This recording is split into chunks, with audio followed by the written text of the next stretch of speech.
자, 안녕하세요 여러분. 반갑습니다. 자, 오늘은 김수영 시인의 풀이라는 작품을 여러분과 같이 해보도록 할 텐데요. 먼저 보시면 자유시예요. 자, 자유시라는 것은 무엇을 창안해야 되죠? 형식을 창안해야 되죠. 네, 무시하시면 돼요. 자유시는 뭘 창안한다? 형식을 뭐 해야만 한다? 창안해야 한다. 만들어야 할 필요가 있다. 이게 중요한 거예요. 알아두시고요. 현대시라는 것은 시대가 현대다. 이런 얘기고요. 그 다음 서정시라는 건 뭘 표현할 때? 정서를 표현할 때 서정시인데 정서란 생각과 뭐라고요? 감정이 되겠습니다. 이해됐죠? 자, 그 다음에 이 참여시라는 것을 좀 이해해야 되는데 참여시라는 건 뭘까요? 참여시라는 건 기본적으로 내용에 비판적인 내용이 담겨 있고, 그렇죠? 뭔가 약간 의지적인 내용이 담겨 있는 시인데 시대가 일제강점기면은 저항시라고 하는 거고 그 이후 그래서 일반적으로 상황이 뭐일 때? 독재의 상황일 때. 이 독재의 상황에서 독재에 저항한 시들을 일반적으로 뭐라고 한다? 참여시라고 한다라는 걸 이해해 두시면 좋겠습니다. 그랬죠? 다음 성격은 상징적인데 우리가 풀 그러면 풀이 뭘 주로 상징하죠? 민중을 상징한다라고 보거든요. 그래서 상징적이다 이렇게 얘기하는 거고요. 참여적 아까 얘기했죠? 비판적이라는 것은 잘못을 뭐 할 때? 지적할 때 우리가 비판적이다라고 하는 겁니다. 이런 걸 이해해야 되는 이유는 유사한 내용을 담고 있는 작품들을 찾는 문제가 나올 수 있기 때문에 잘 기억해 둬야 되는 겁니다. 그렇죠? 주제는 풀의 끈질긴 생명력인데 이 풀이 뭘 상징한다고 볼 수 있다고요? 민중. 그러니까 민중이 끈질기게 생명력을 가지고 이제 현실에 저항하는 의지를 드러낸다라고 할 수 있어서 의지적이다라고 할 수 있다는 거죠. 그래서 이미 비판적인 내용과 의지적인 내용이 결부되면 일반적으로 무슨 시라고 한다? 참여시라고 하고 참여적이라고 한다. 이렇게 되는 거죠. 이해됐죠? 그 다음에 대립적 시상구조다라고 할 때 대립이랑 같은 말이 뭐죠? 비대조가 같은 말입니다. 그렇죠? 대비, 대조, 대립 이 세 개는 같은 거예요. 그렇죠? 그래서 의미가 서로 뭐 될 때? 상반되는 것이 나올 때 우리가 대비적이다, 대립적이다, 대조적이다 이렇게 얘기하는 거예요. 그렇죠? 그 다음 의인화되어 있어요. 의인화되면 반드시 무슨 적이 되죠? 비유적이 되죠. 왜냐면 비유에는 뭐가 들어있으니까.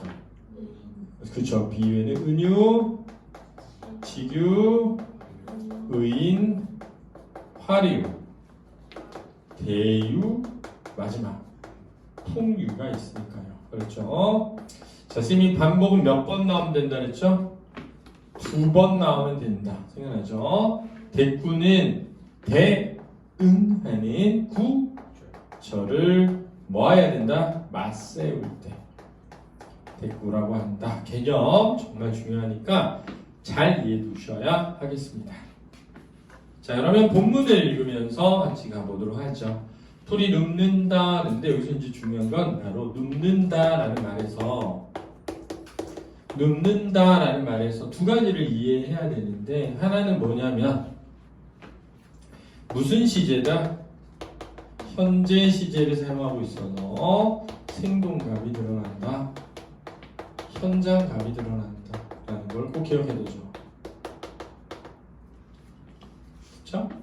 그렇죠? 일반적으로 이렇게 눕는 행위를 하는 것은 상승보다는 뭐에 가깝죠? 하강의 이미지에 가깝고, 그렇죠? 의지보다는 뭐에 가깝죠? 좌절의 의미에 가깝습니다. 그렇죠? 비를 몰아오는 동풍에 나부껴 그랬는데 비를 몰아오는 동풍에 할 때 비를 몰아오는 동풍에 나부껴 이렇게 되는데 요 애가 이제 풀이 눕기에 대한 뭘 드러내고 있죠? 이유를 드러내고 있는 겁니다. 그렇죠? 그렇죠? 이 이유를 드러내게 됩니다. 그렇죠? 그러면 일반적으로 이 동풍이 바로 긍정입니까? 부정입니까? 부정이 되는 거죠. 그렇죠? 그러면 B가 풀에게는 뭐죠? 시련과 고난이 될 수 있죠. 그죠? 그러면 바람은 그 시련과 고난을 가져다 주는 뭐죠? 세력이 될 수 있고, 이 세력들이 바로 예를 들면 지배층일 수도 있고요, 독재자일 수도 있고요. 그죠? 이해됐죠? 그런데 한 가지 꼭 기억했으면 하는 건 이런 거예요. 뭐냐면 비는 사실은 물이잖아요. 그죠? 이 물이 있어야 결국은 풀이 뭐하죠? 자라니까 이 비는 풀에게 뭘 가져다주는 존재일 수도 있죠? 생명을 가져다주는 존재일 수도 있다는 겁니다. 따라서 두 가지 해석이 가능하니까 반드시 두 가지 해석 다 알아두시고, 학교 선생님이 둘 다 가르쳐주면 둘 다 알고 있으면 되는 거예요. 그렇죠? 만약에 하나만 가르쳐주면 물어보세요. 그렇죠? 이런 해석이 가능한가요? 그래서 안 된다 그러면 그냥 안 되는 걸로. 그렇죠? 왜냐하면 바람에 풀이 눕죠. 그렇죠? 결국 비가 오잖아요. 그래서 비를 머금고 풀은 다시 뭐해? 일어서죠. 그러니까 물이 꼭 부정어로 이해할 수는 없다 된 거예요. 이해됐죠? 풀은 눕고 드디어 울었다. 드디어 울었다. 여기서 풀이 울었대요. 그러는 순간 잘 생각해보세요. 그러는 순간 무슨적 이미지가 되는 거죠? 청각적 이미지가 되는 거죠. 왜냐하면 울음이라는 거는 물론 눈으로 볼 수도 있지만, 울음 그러면 울음에 뭘 들어? 소리를 떠올리게 되니까. 두 번째는 풀이 울었다. 그럼 무슨화됐다고 느껴져요? 그렇죠. 의인화되었다고 느낄 수 있죠. 풀이 운다고 이렇게. 그렇죠. 풀이 울었다. 날이 흐려서, 자, 날이 흐리다. 긍정입니까? 부정입니까? 부정이고, 암울한 뭐? 현실. 암울한 현실을 드러내고 있다라고 할 수 있습니다. 울다가 다시 누웠다. 그렇네요. 자, 그래서 여기는 풀의 나약함, 수동성이라고도 합니다. 풀의 나약함, 수동성. 풀이 눕는다. 바람보다도 더 빨리 눕는다. 바람보다도 더 빨리 울고 바람보다도 먼저 일어난다. 자, 여기가 이제 중요한데요. 바람보다 더 빨리 눕는다. 이렇게 됐습니다. 자, 선생님은 이 시를 보고 뭘 생각하냐면, 지금 이 시의 시적 상황이 지금 관찰이라고 생각해요. 선생님이. 그러니까 이 시는 지금 들판에서 뭐가 눕는 걸 보고 있다? 풀이 눕는 걸 보면서 뭘 떠올린다? 억압받는 누구의 모습? 민중의 모습을 떠올린다고 봐요. 그러면 이 둘을 무슨 시한 거야? 대비한 거야? 동일시하는 거야? 동일시한다. 이게 이 시의 가장 근본적 패턴이라고 생각한단 말이야. 선생님이 항상 강조하는 게 뭐냐면, 시를 개별적으로 내신 공부하듯이 외워야 되지만, 내신 때는 시를 보편적으로 이해하는 능력을 갖춰야 되는 거거든. 그럼 잘 생각해봐. 이 시인이 썼던 상황을 생각해보면 분명히 이 시인은 풀을 보고 있었을 거라고. 근데 왜 이런 표현을 했을까? 왜 풀이 바람보다 먼저 눕는다고 했을까? 이거죠. 학교에서 선생님들 중에 여기에서 풀이 의지적 존재임이 드러난다라고 가르치는 스님들도 있어요. 왜냐하면 바람이 불어야 풀이 눕잖아. 근데 바람이 불기도 전에 풀이 뭐해? 누워. 그러니까 자기가 의지를 가진 존재로 먼저 누웠다. 이렇게 해석하는 스님들이 있어요. 그러니까 잘 들어봐. 알았지? 뭐라고 설명하시는 게, 선생님은 아니라고 봅니다. 왜냐하면은 선생님은 어떻게 생각하냐면, 이 시를 내가 밖에 간 거야. 들판에. 근데 바람이 부는 것이 내 눈에 안 보이잖아. 원래 바람은 생각해봐. 기압과 기압의 차이로 인해서 만들어지는 공기 이동인데 그렇게 보여? 안 보이잖아. 그럼 우리는 바람을 주로 두 가지로 느껴요. 하나는 내 피부에 닿을 때, 하나는 바람에 흔들리는 무엇인가를 볼 때지. 그럼 어느 게 먼저야? 불 때가 먼저지. 저기서부터 바람이 불어. 그러면 불면 먼저 뭐해? 나무들이 흔들리면서 잎이 눕고 그 뒤에 내가 뭐해? 바람을 느낄 수 있잖아. 그러니까 나는 아직 바람이 부는 걸 못 느꼈는데 풀이 눕는 걸 보고 아 바람이 부나 보다 할 수도 있잖아. 그러면 화자 입장에서는 바람이 불기 전에 풀이 뭐 한 것처럼 그렇지. 이게 선생님 생각할 때막 풀이 의지를 가지고 뭐 먼저 눕고 이렇게 썼다기보다는 개인적으로 선생님 생각은 근데 다만 그거를 이렇게 관찰을 해서 착안한 이유는 바람이 아직 나에게는 불고 있는데 풀이 뭐하기 시작해? 다시.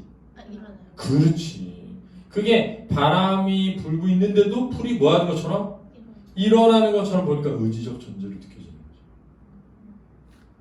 라고 생각한다. 그렇지.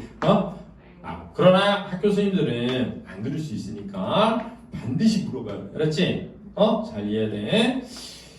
바람보다 더 빨리 눕는다. 그래서 바람보다 더 빨리 울고. 그러니까는 물론 이거를 학교에서는 여기서부터 풀이 그냥 자연으로서의 풀이 아니라 민중의 모습일 수 있다. 이렇게 볼 수도 있어요. 그리고 사실은 민중은 어떻게 보면 멍청해요. 그렇죠?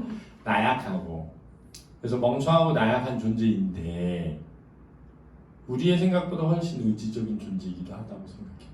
그래서 여러분들은 잘 모르겠지만 존 스튜어트 밀이라는 사람이 쓴 자유론이라는 책이 있어요.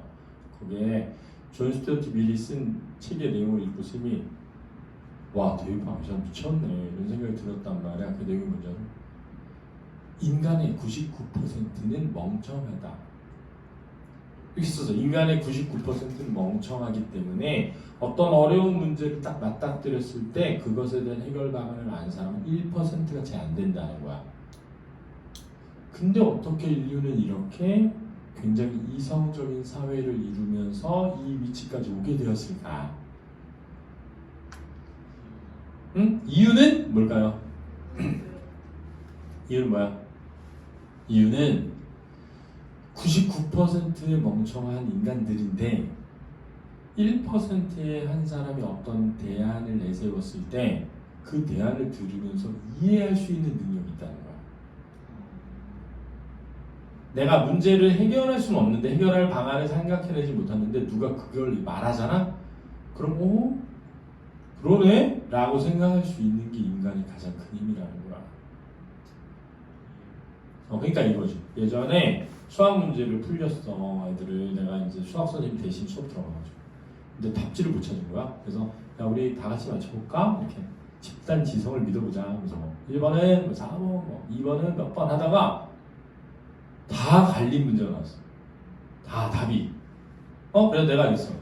이거 혹시 자신 있게 푼 사람 나와서 풀어볼래? 그랬더니 한 명이 풀어보는 거야. 그래서 나온 거야. 나와가지고 그래서 막 쓴 거야. 막 쓰는데 갑자기 뒤에 있던 애들 전부 다 틀린 애들이 다 다른 답이었으니까 다 틀린 애들이 그래서 다 저기 봤는데 다 이해하는 거야. 쓰는 순간 그렇지.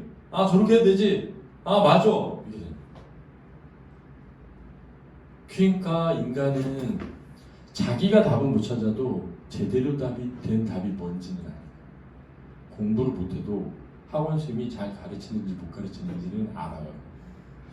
희한하게 내가 공부 못하는데도 들어보면 저게 잘 가르치는 건지 그냥 대충 가르치는 건지 안단 말이야. 인간의 힘이야. 그러니까 이거지. 뿔이 멍청하기 때문에 윤 X 같은 애를 뽑아요.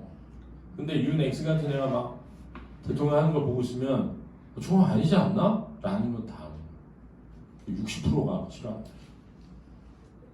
선생님은 개인적으로 생각할 때 일본은 있잖아. 일본을 전문용어로 개새끼라고 생각해. 왜냐면은 그 오염수가 아니라 핵 폐기물이 죽으면 핵 폐기물을 바다에 버린다고 해보자. 그럼 내가 생각할 때 바닷속 생명체들이 엄청나게 고통을 받을 거거든. 나는 그거를 우습게 생각한다는 것 자체가 일본이 가장 강성했던 때의 문화에 완전 반대된다고 생각해. 왜냐하면 일본이 가장 강한 힘을 가지고 있었을 때에 잘 보면 대부분 대자연의 생명을 소중히 여기는 만화 영화들이 많이 나왔을 뭐 포뇨 있잖아, 포뇨. 벼랑 위에 포뇨. 그거 봐봐. 그 바다에 엄청난 생명체들이 다 친구잖아. 그러니까 포뇨한테 폐기물 버리는 거야. 잘 생각해봐. 이게 어떤 거냐면 일본은 진짜 자기네가 가장 강했을 때 가지고 있었던 올바른 생각과 가장 반대되는 행동을 하는 거거든. 내가 볼 때는 엄청난 대재앙을 맞이할 가능성이 크다고 생각해. 진짜 바다가 그냥 참을 것 같아. 난 안 그렇게 봐. 나는 절대 그렇게 보지 않아. 그래가지고 지금 동해에서 지진 계속 나잖아. 왜 나는 것 같아? 내가 볼 때는 진짜 일본은 그러다가 해안가에 해놓은 원자력 발전소들 다 아작날 거야. 아작나면 일본 끝나는 거지. 심지어 일본 지금 잠기고 있는데 지진이 지금 풀어가지고 벽을 자기는 돌아오거든요. 그래서 개빡쳐요. 자, 그래서 보자. 안녕하세요. 근데 바람보다 더 빨리 울고 바람보다 먼저 뭐한다? 일어난다. 그래서 많은 선생님들은 이 부분 바람보다 먼저 일어난다. 이 부분에서 풀을 무슨적 존재로 의지적 존재로 다루고 있다라고 하는 거야. 그리고 눕는다 하고 일어난다 하고 서로 뭐야? 대비되는 거지. 그래서 대비되는 구조로 시를 쓴 거야. 날이 흐리고 풀이 눕는다. 발목까지 발밑까지 눕는다 그랬는데 발 밑에 뭐가 있니? 풀이라고 생각해봐. 땅 속에 뭐 있어? 뿌리. 그러니까 우리가 일반적으로 뿌리까지 뽑혔다 이렇게 얘기하는 뿌리채. 삶이 뿌리채 뭐한다? 흔들린다 이렇게 얘기하거든. 그러니까 그 고통이 엄청 심화되는 것을 드러내는 것으로 볼 수 있죠. 바람보다 늦게 누워도 바람보다 먼저 일어나고. 근데 아까 저기서 바람보다 빨리 눕는다고 했는데 여기서 바람보다 늦게 누워도 라고 했잖아. 그치? 바람보다 먼저 일어나고 바람보다 늦게 울어도 바람보다 먼저 웃는다 할 때 눕다랑 일어나다 울다랑 웃는다가 서로 뭐돼? 대비되는데 문장 구조도 대응되지. 바람보다랑 바람보다 그치? 먼저 일어난다랑 늦게 누워도랑 대응하잖아. 그 다음에 먼저 늦게 울어도랑 먼저 웃는다랑 대응하잖아. 그러니까 대구죠. 됐니? 그래서 여기서 이 풀이 민중이라면 민중의 의지를 드러낸다. 강한 생명력을 드러낸다 하고 날이 흐리고 풀뿌리가 눕는다 그랬으니까 제일 마지막인 하지만 지금의 현실은 어떻다? 암담하고 암울하다라는 인식이 드러나는 것으로 보는 겁니다. 이해됐니? 그렇게 본다면 여기 있는 바람, 즉 비를 몰고 오는 이 바람은 부정적인 세력, 지배계층 또는 권력자 또는 독재자 이런 걸 의미한다고 볼 수 있어서 비판적인 인식이 드러난다라고 하는 겁니다. 이해됐습니까? 자, 수고하셨습니다.